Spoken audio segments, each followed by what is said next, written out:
Good morning. Kalimera. It's interesting, before COVID came to our world, I would do somewhere around 80 to 100 seminars a year in front of large groups just like this. And here it is now, 10 months later. Watch, this is the first big group I've been in front of. So I'm going to ask you a favor. If I stumble, mumble, or fumble a little bit, go a little easy on me, okay? Before I would go in front of my larger groups, my larger audiences, I would actually email Father Mark a message. I'd ask him if he could go ahead and do a prayer for me in church so I could perform at the highest level possible. He was so kind and so gracious to do so, and he was always so quick to respond back. Now, I'm sure you've noticed here today, I didn't write you a memo today because, watch, I figured I'd come right to the source, okay? But thank you for all that you do, and before I begin, can we please give Father Mark a round of applause? Really.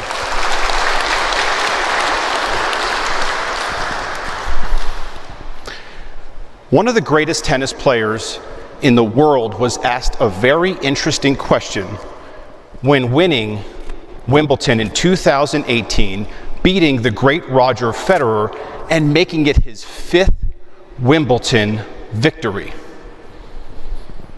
Mr. Djokovic, how have you become one of the greatest players that has ever played the game? His answer? Before I'm an athlete, I'm an Orthodox Christian.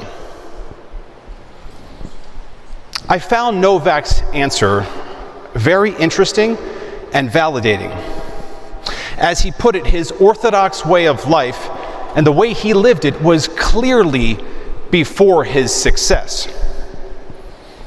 Perhaps the perfect order. Chicken and the egg. Which came first? It's a paradox that we've heard all throughout the course of our lives, but I'm not quite sure there is an answer, or at least recorded. Success in business and in life is very similar. Did he or she become successful first and then give to a worthy cause? Or did they give first and success follow? I want to thank Father Mark for inviting me here this morning to speak in front of you regarding stewardship. It is, of course, a great honor. Now, I can certainly give you the biblical definition of stewardship, which is time, talent, and treasure given to the church and has amazing meaning. But I would rather share a personal story about my business. To be very honest with you, I never speak in front of anyone regarding my business and or some of the success that I've had, let alone in front of a large group. I think this room can agree that having any type of Greek blood and being superstitious kind of goes hand in hand. But I ask myself this question: if I could touch just a few of you here today, then the reward far outweighs the risk, and it's a risk I'm willing to take. I am in a highly competitive industry, just like I'm sure many of you are. Hundreds of thousands of mortgage loan originators are fighting for the #1 spot in their particular state and in the nation. I've also been a steward for many years and have done very well in my business during those years.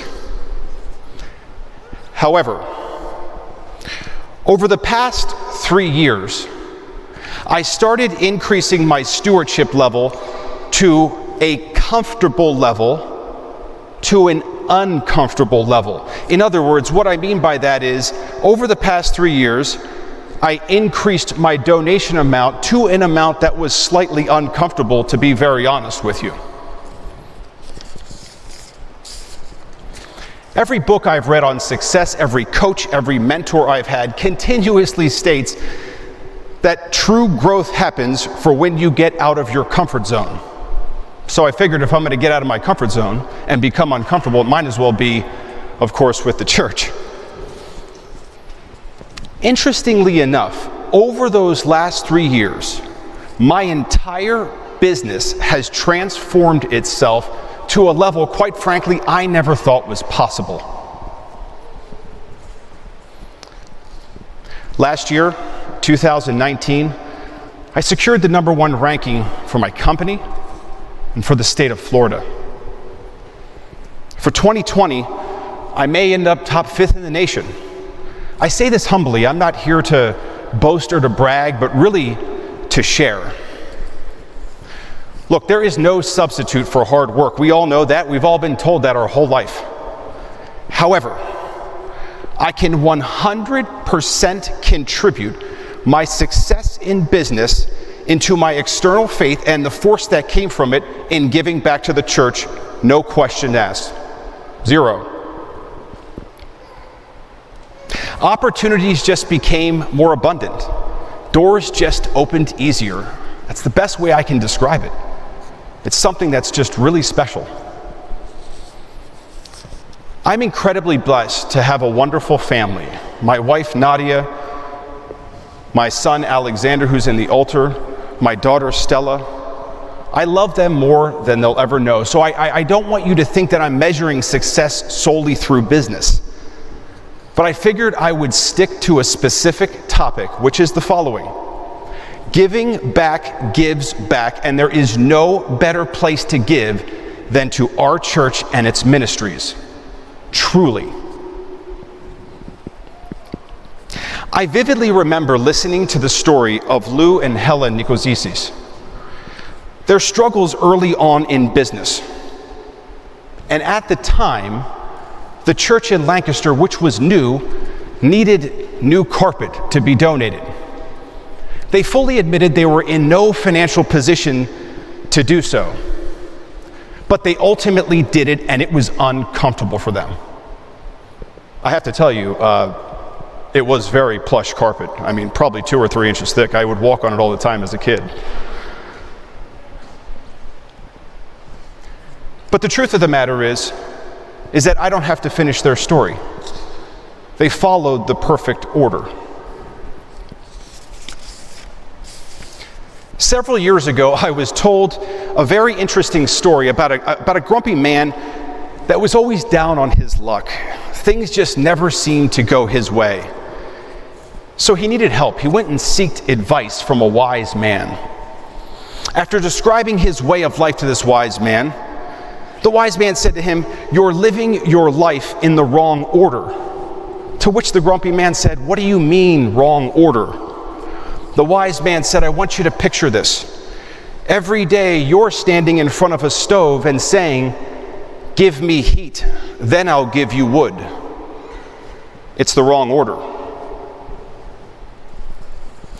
Here's my challenge for all of us in the room today and those that are listening. Starting with our youngest and most precious members, our children. Parents, let's get them and continue to keep them involved. We have so many ministries that they can participate in, whether it's writing letters to senior citizens, whether it's getting involved in some of our outreach programs like Family Promise. There are so many ways that we can keep them active with the church, giving them that strong core foundation on the importance of giving back. And you know what? It starts with my 2. I'm committing over this next year that they too are going to get involved, both Alexander and Stella. College students, you are in some of the best years of your life, but the most critical for development. The most critical. Become a steward today. Start today. It's not a matter of how much money, it's a matter of just starting. And watch how the doors of opportunity will open up to you exponentially. I just know it. I promise you. Non-stewards, I ask you to start today. Take a leap of faith and watch for clues over the next year in your life on how it can become even more enriched. The truth of the matter is that the church needs your support, and you need the church. St. Mark, by far, is probably one of the most active parishes in North America, with all of its ministries and all of its wonderful people. But it cannot continue and sustain itself without your support. I urge you to start today. I know it's easy to rationalize. The church has a lot of money. They paid off their mortgage. The reality is, no, they don't. And the truth of the matter is that the church has lost a lot of revenue stream over the past year during this pandemic, and more than likely going forward. So your support is needed now more than ever. Please, take a leap of faith and start today. Existing stewards, on behalf of St. Mark, we thank you. None of this is possible without you. But I ask one thing. Let's get a little uncomfortable. Let's go a little bit extra this year. And here's my hope. For those that do that, one of you can come up here next year and share how your uncomfortable pledge became comfortable. Our stewardship pledge is right here. And I can tell you, quite frankly, it's a little uncomfortable. But just like Djokovic, Lou and Helen, the story of the stove, we're going to follow the perfect order. We're going to give wood first. I thank you for your time this morning. Thank you.